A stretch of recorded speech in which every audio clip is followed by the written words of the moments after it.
De regreso para conocer otras informaciones que detallaremos en instantes en esta edición express a cargo de Eduardo Riveros, a quien vemos en pantalla. Eduardo. Muchas gracias, Gabriela. El ministro secretario general de Gobierno, Andrés Chadwick, anunció que el retiro de las Fuerzas Especiales de Carabineros de la región de Aysén se concretará a la brevedad posible, tras constatar el fin de los bloqueos de las rutas y el retiro de las barricadas por parte de los manifestantes de la zona. El vocero de la Moneda añadió que, de mantenerse la tranquilidad y recuperar la paz social, el Ejecutivo reestudiará las querellas por ley de seguridad del Estado presentada contra 22 personas. Esto mientras se mantiene el diálogo entre el ministro de la Presidencia, Cristian Larroulé, y los dirigentes sociales ayseninos. ¿Qué pasa con el Mall de Castro? Bueno, la empresa Pazmar decidió suspender los trabajos del centro comercial Paseo Chiloé, el cuestionado Mall de Castro. Sin embargo, la construcción ya había recibido una orden de paralización emitida por la Dirección de Obras. La compañía expresó que lo hace de manera voluntaria y para resolver los permisos de edificación que nos mantiene enfrentados en un litigio con el municipio de Castro. Aunque la construcción comenzó en el año 2010, el verdadero impacto se produjo este año cuando se modificó el proyecto original y se aumentó 3 pisos. Como inicialmente el mall era más chico, no necesitaba de un estudio de impacto vial, que dado su actual tamaño lo hace imprescindible. Vamos al sector de agricultura. El ministro del ramo, Luis Mayol, afirmó que el gobierno no va a intervenir estableciendo precios a las frutas y verduras, producto de que han sufrido grandes alzas en las últimas semanas. Yo creo que esto ocurre cuando hay esta especie de psicosis por efectos climáticos severos, señaló el secretario de Estado. Luis Mayol le recomendó a los consumidores que vitrineen, que vayan si tienen tiempo a los puntos de distribución como Lo Valledor y La Vega, donde van a encontrar estos productos con un valor mucho más razonable. Por su parte, el presidente de la Asociación de Ferias Libres, Héctor Tejada, responsabilizó a la sequía por el aumento de precios en las hortalizas. Estas y otras informaciones luego, en unos 11 minutos más aquí en nuestra edición Express. Los esperamos. Adelante, Gabriela. Gracias, Eduardo. Estaremos al pendiente. Hay un tema que se ha barajado en los últimos días que tiene que ver con la actividad sísmica que se registró en México y lo que está pasando en estos momentos con el volcán Yaima. La Oficina Nacional de Emergencia emitió ciertas alertas por el aumento de la actividad.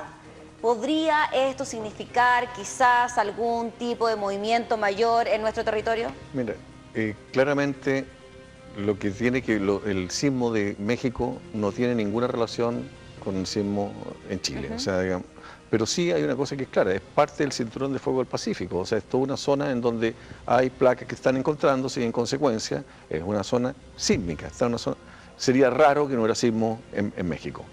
Por otra parte, el volcanismo es parte de la actividad, así se formó Chile. Chile se ha formado a punta de terremotos que han subido el suelo y de volcanes que han generado, eso es Chile.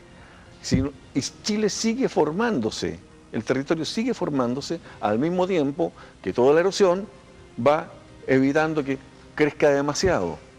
Es parte de lo normal. Pero hay una cosa que es importante. Cuando nosotros hemos llegado a un punto en que tenemos una aldea global de comunicaciones, nos llegan mucha información que antes no nos llegaba. Entonces nos parece que hay muchos terremotos, que hay muchos volcanes, más que antes. Que mucho más que antes. Obviamente sabemos de mucho más que antes, pero claramente no hay mayor actividad tectónica ahora que antes. Eso es un hecho indudable y científico. Hay un punto en el cual quería profundizar que tiene que ver con la reacción de la gente frente a este tipo de circunstancias y después estaremos hablando también de la labor de las autoridades y el rol que deben jugar en este tipo de situaciones. Vamos a revisar las declaraciones de la gente que son bastante incrédulas a la hora de tomar atención a estas alarmas, pero de todas formas son las noticias más vistas en la red. Sí, la verdad que la escuché, la verdad que no creo mucho en esas cosas. ¿No crees que puedan predecirlo? No, imposible, no están los elementos técnicos todavía para eso, así que tranquilo. Hay incredulidad por parte de gran parte de los chilenos, pero ¿qué pasa con nuestras autoridades, Dante? Te lo pregunto principalmente por ciertos episodios que quizás no quisiéramos comentar. El mismo 27F con las alertas de tsunami que no se dieron en su momento y lo que acaba de ocurrir, por ejemplo, en Magallanes con esta crecida del río Las Minas, donde la directora del ONEMI incluso fue sacada de su cargo, al parecer no tenía los conocimientos necesarios, los conocimientos básicos de la zona. Bueno, ese es un hecho claro y sin mostrar ninguna actitud, digamos, contraria a personas de ninguna índole, a profesionales de cualquier especialidad. En el campo de las emergencias tiene que haber profesionales fundamentalmente de ciencia de la tierra. No tengo nada contra ciertas profesiones, pero pastelero tus pasteles. ¿Una relacionadora pública puede ser directora regional de la ONEMI? No puede ser relacionadora, digamos, no puede ser encargada de emergencia de una ciudad.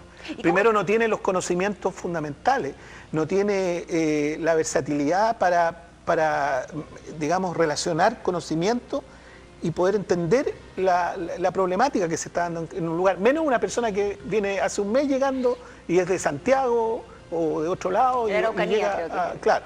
Entonces, eso es fundamental entenderlo. Yo quiero agregar otra cosa. Cuando uno habla del desconocimiento de la población respecto a estos temas, muchas de nuestras autoridades tampoco. Ahora, es obvio, si un ingeniero comercial o con un MBA o doctorado en Harvard no tiene por qué saber de tsunami, eso está claro. Pero si la persona llega a un puesto de importancia donde estos temas pueden aparecer, obviamente tiene que mostrar o asesorarse por las personas que corresponden. Debe ser experto. Por en lo la tanto, materia. también se requiere que nuestras autoridades estén informadas, más aún en un país como el nuestro. Y traspasar esta información, por supuesto, a los chilenos desde pequeños en los colegios. Falta cultura sísmica, de terremotos, de tsunamis, cuando estamos en el país más sísmico del mundo. Correcto. Eso, claro que sí. Lo que pasa, además faltan otras cosas. O sea, ahora estamos viendo que se pretende instalar un mall en Barón. Barón, dentro de Valparaíso, es el punto más difícil de evacuar. Muelle Barón en Valparaíso, uno de los lugares más céntricos de la ciudad, muy Correcto. cercano al mar también, para los que no conocen el puerto. Sí. Bueno, y se pretende construir un mall allí. Y como no es posible evacuar la gente fácilmente de allí, porque es el lugar que está más lejos de los cerros de la ciudad, y además la avenida Argentina es un lugar muy peligroso, dado que es una alcantarilla, es abovedada, hay que avanzar cerca de 1 kilómetro para llegar a Santo Sosa. De hecho, en tsunami del año 1700 y algo, un tsunami llegó hasta Santo Sosa. O sea, ese sector quedaría totalmente inundado. Totalmente inundado. Y sin embargo se plantea, construyamos un mall aquí.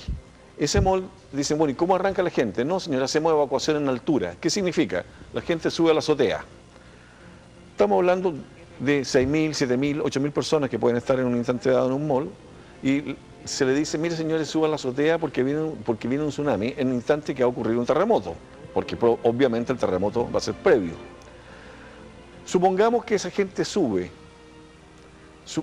Evidentemente va a ser en una situación que se va a sentir atrapada en un lugar, por lo tanto el susto, la histeria colectiva va a ser muchísimo mayor. Una buena cantidad va a salir arrancando, corriendo, no haciendo caso omiso y no queriendo subir. Otros van a subir desesperadamente. Ante ese evento llega un tsunami. Yo creo que ya la mitad de las personas que intentaron arrancar ya se murieron. Pero incluso nosotros tenemos en la bahía de Valparaíso, ¿cuántos barcos podríamos ver en este instante en la bahía de Valparaíso? ¿20? Por lo menos. 20. ¿Qué sucede cuando hay un tsunami? ¿Qué pasa con los barcos que están surtos en la bahía? Terminan normalmente en tierra. ¿En el centro de la ciudad? En el centro de la ciudad. De hecho, por ejemplo, en Arica, en el año 1867, un buque, el Watery, terminó a 1 milla, o sea, 2 kilómetros tierra adentro, en Arica. En el caso del terremoto del año 60, 2 buques terminaron varios kilómetros río arriba en Valdivia. En el caso del 2010, uno llegaba a Talcahuano y lo que veía era todos los buques arriba de la ciudad y todos los containers en el agua. De hecho, incluso estaba un buque que estaba a punto de tirarse, un buque oceanográfico que se iba a lanzar al día siguiente, se lanzó solo y volvió y quedó encallado en tierra nuevamente. O sea, esto sucede. Ahora, me di el trabajo de calcular qué sucedería si un buque impacta un edificio como el mall. Obviamente, el tsunami tiene una velocidad. Podemos razonablemente pensar 50 kilómetros por hora que avanzaría esta embarcación. Y vamos a suponer que un buque de los más chicos, de solo 50.000 toneladas de registro grueso, es un buque pequeño. Este buque tiene masa y hay velocidad, por lo tanto es muy fácil calcular cuál es la cantidad de energía que tiene. La cantidad de energía con que se liberaría en el impacto de un buque contra este edificio sería el equivalente a 1.150 kilos de dinamita, o sea, 1,15 toneladas. Profesor, lamentablemente con este tema nos tenemos que ir despidiendo, con un poco de preocupación de lo que puede ocurrir, Bueno, porque se nos está acabando el tiempo. Nos quedaron muchas preguntas. Preocupémonos entonces Sí, pues. y hagamos realmente presión ante las autoridades para que no se apruebe un MOL que puede ser realmente una trampa mortal para muchos ciudadanos. Ya, pues, profesor Campuzano, también el profesor Gutiérrez, le agradecemos por estar junto a nosotros para despejar todas estas dudas y ojalá haya servido de ayuda para usted, para que esté un poquito más tranquilo y para que no nos alarmemos de esta manera, pero que sí tomemos las precauciones del caso. Gracias por estar con nosotros esta tarde. Y nosotros nos vamos con Eduardo Rivero porque ya estamos a punto de iniciar la edición express de UCB Televisión Noticias. Eduardo. Así es, muchas gracias, Gabriela.